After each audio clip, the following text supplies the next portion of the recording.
You're not making decisions. You're running a script. The most effective prison is the one you don't know you're in. You believe you're in control, but every system you've ever trusted taught you not to be. Belief is the first illusion they give you. You weren't born with opinions. They were installed. Your tastes, your politics, your sense of success, even the way you speak to yourself in silence. All of it came from somewhere, and it wasn't you. Carl Jung said, "Until you make the unconscious conscious, it will direct your life, and you will call it fate." But most people never even look in that direction. What if it's not fate directing your life? What if it's a script? One written long before you had the power to question it. One reinforced every time you got rewarded for obedience. Every time you were praised for fitting in. Every time you were told, "This is how things are." Let me ask you something. What's one thing you truly believe that didn't come from a parent, a teacher, a screen, or a system? Can you name one? Because that's how control works now. It doesn't chain your body, it hijacks your mind and makes you grateful for it. In the next section, we go deeper into how belief systems are engineered, using Chomsky, reward-based conditioning, and invisible authority. You weren't educated, you were conditioned, and the difference is everything. Education teaches you how to think. Conditioning teaches you what to think, then punishes you for thinking anything else. Noam Chomsky called it manufacturing consent, not by force, but by saturation. You're not persuaded, you're surrounded. Algorithms don't ask for your opinion. They feed it to you, repeatedly, until you call it truth. Television teaches you what's normal. School teaches you what's acceptable. Social media teaches you what's desirable. And all of it is reward-based. Compliance is praised. Rebellion is punished. Independence, laughed at. They don't need to control you. They just need to control the rewards. The more approval you need, the easier you are to control. So now you live inside a maze, chasing validation, avoiding shame, performing choices you never actually made. It looks like freedom, but it's behaviorism with prettier branding. And here's what no one tells you. Even your rebellion is pre-approved. You're allowed to protest, just not the things that matter. Your rage is monetized, your outrage choreographed. You're told how to dissent, which slogans are safe to scream. But it goes even deeper than that, and we unpack that next. Because the moment your resistance becomes unpredictable, it becomes a threat. They no longer need to watch you, because you watch yourself. Michel Foucault called it the panopticon, a prison where the inmates might be watched at any time. So they behave as if they're always being watched. Eventually, you don't need walls. You just need the possibility of judgment. That's soft power. It doesn't punish. It trains you to punish yourself. You delete your own posts. You censor your thoughts. You say what's safe instead of what's true. And here's the trap. You think this is maturity. You think this is being professional, appropriate, respectful. But it's submission disguised as virtue. Jung warned, the persona is a mask that pretends individuality while suffocating the self. So let's be clear. Most people aren't silent because they've found peace. They're silent because they're afraid. Afraid of exile, afraid of being misunderstood, afraid of losing the life they built by performing. You call it self-control, but it's just your fear wearing a suit.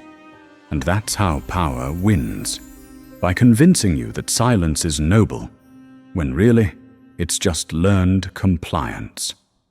In the next section, we'll confront how this inner control system kills authenticity and how breaking it means losing more than comfort. This is the real tragedy of control. It doesn't take your freedom. It takes your authenticity, because the more you perform, the more you forget who you are without the performance. And eventually, there's nothing left underneath. Only habits, scripts, reflexes.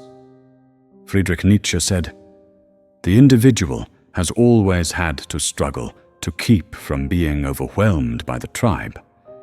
You were born whole, but raised to split off your truth, your anger, your questioning mind, just to survive the group. And what's left? A socially acceptable ghost, smiling, polished, empty. And here's the trick. The world doesn't ask for your truth. It asks for your mask. It's not that you don't know who you are. It's that who you are was never allowed. Even now, you feel a twinge of fear just hearing this. That's how deep it goes.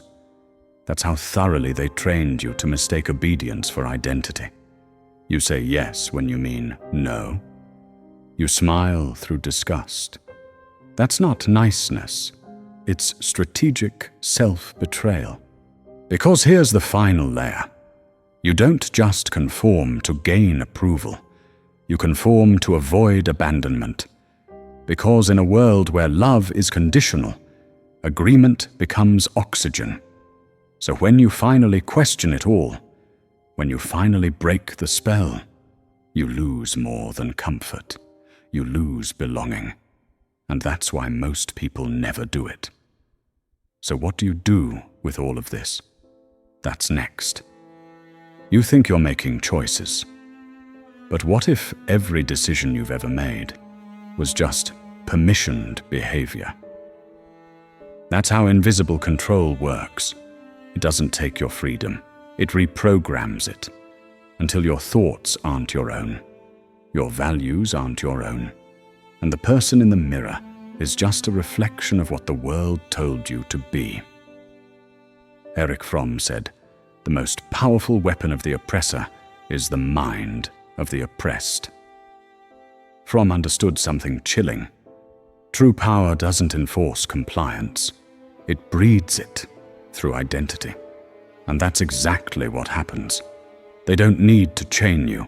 They just need to shape your mind. Because once you internalize their voice, you do their work for them. You edit yourself. You doubt your instincts. Here's what no one tells you. Most of your values aren't yours. They're marketing. Even your morality has been branded. The systems that raised you don't just shape what you think. They shape what you are allowed to care about. You reject your own clarity just to stay aligned with the script. You weren't brainwashed. You were domesticated, trained to gaslight yourself. And this is why most people never break free. Not because they can't, but because they don't even realize they're trapped. When your thoughts are inherited, your choices aren't choices. They're reactions, conditioned responses dressed up as free will. So here's the real question. Who are you when no one's watching? Not the curated version. Not the one optimized for approval. The real you, beneath the layers. Do you even know? Because that silence you feel right now, that flicker of discomfort, that's the cost of living someone else's life and calling it yours. The moment you see it for what it is, you can't pretend you don't. Because the truth that comes next changes everything. Real freedom isn't glamorous. It doesn't feel like power. It feels like loss. Loss of certainty, loss of comfort, loss of the person you were trained to be. Because awakening isn't about feeling better. It's about seeing clearer. And clarity costs you everything that made the illusion feel safe. You won't get applause for stepping out of the system. You'll get silence. Maybe even exile. And that's why most people stay plugged in. Not because they're weak, but because it hurts to wake up.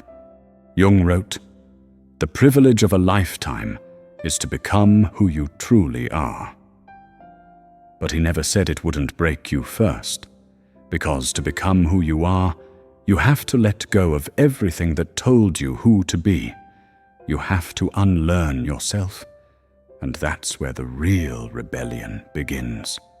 Not in the streets, not on a screen, but in your mind, where the scripts start to burn. If you've ever felt like your life was being lived for you, like your voice had been edited before you even spoke it, then say this out loud and write it in the comments so others know they're not alone. I'm not the character, I'm the author. That phrase is your declaration, your fracture line, your first act of freedom. If this spoke to something buried in you, there's more. Watch the next video and keep unlearning. They taught you who to be. Now it's your turn to become who you are.